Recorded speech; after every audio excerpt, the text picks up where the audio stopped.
Les histoires du soir vous sont présentées par l'équipe du CPUARINA Chita dans le cadre des Nuits de la lecture 2023. Et cette année, le thème, c'est la peur. Ce soir, je vais vous raconter une histoire écrite par Julien Béziat qui s'appelle « Le mange-doudou ». L'autre jour, un truc terrible est arrivé à mes doudous. Ça s'est passé quand j'étais à l'école. C'est Berk, mon canard, qui me l'a raconté. D'abord, une chose bizarre est entrée dans la chambre. Personne n'y a fait attention. Ça ressemblait à une patate molle. Elle s'est glissée à côté de Lapino et puis, gloup, elle l'a avalée.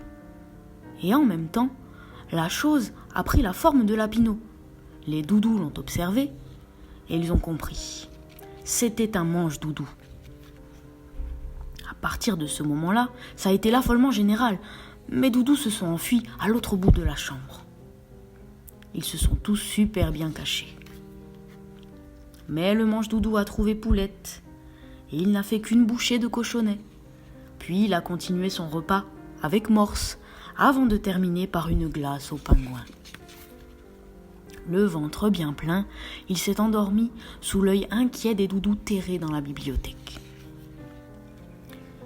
Il ne faut pas attendre qu'il se réveille, sautons-lui dessus maintenant, a chuchoté Léon le lion.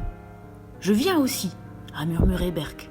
Mais Léon a répondu sèchement. Toi le chouchou, tu restes là, tu n'es qu'un vieux mouchoir sale, tu vas nous gêner. Et ils sont sortis d'un coup. Ya! Le problème, c'est que Léon a marché sur la trompe de Dodo l'éléphant, qui a trébuché sur Titigre, qui a fait tomber Requinquin, qui a bousculé Thor le taureau, qui a donné un coup de corne à Super Doudou Super Héros. Bref, ça a réveillé le mange-doudou qui les a avalés les uns après les autres. Après ça, le mange-doudou était grand comme un éléphant, agile comme un tigre, fort comme un taureau, vorace comme un requin, rapide comme un super-héros.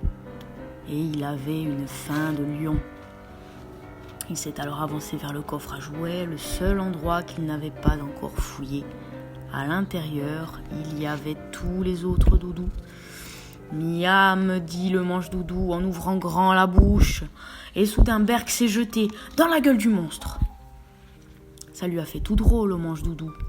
Je crois qu'il n'a pas aimé Berk. C'est bizarre, parce que c'est celui que je préfère. Il me console quand je suis triste, essuie mes larmes et mon nez qui coule. Quand je suis malade, je le serre fort contre moi, et quand je m'endors, je suçote un coin de son bonnet. Je ne m'en sépare jamais, mes parents ne peuvent même pas le laver. J'aime bien son odeur de vieille bave. Après être sortis du mange-doudou, mes doudous étaient vraiment dégoûtants, mais ils étaient tellement heureux qu'ils ont décidé de rester tout sales, comme ça, aucun risque d'être avalés de nouveau. Bien sûr, papa et maman n'ont pas été d'accord, et ils les ont tous passés à la machine. Enfin, presque tous.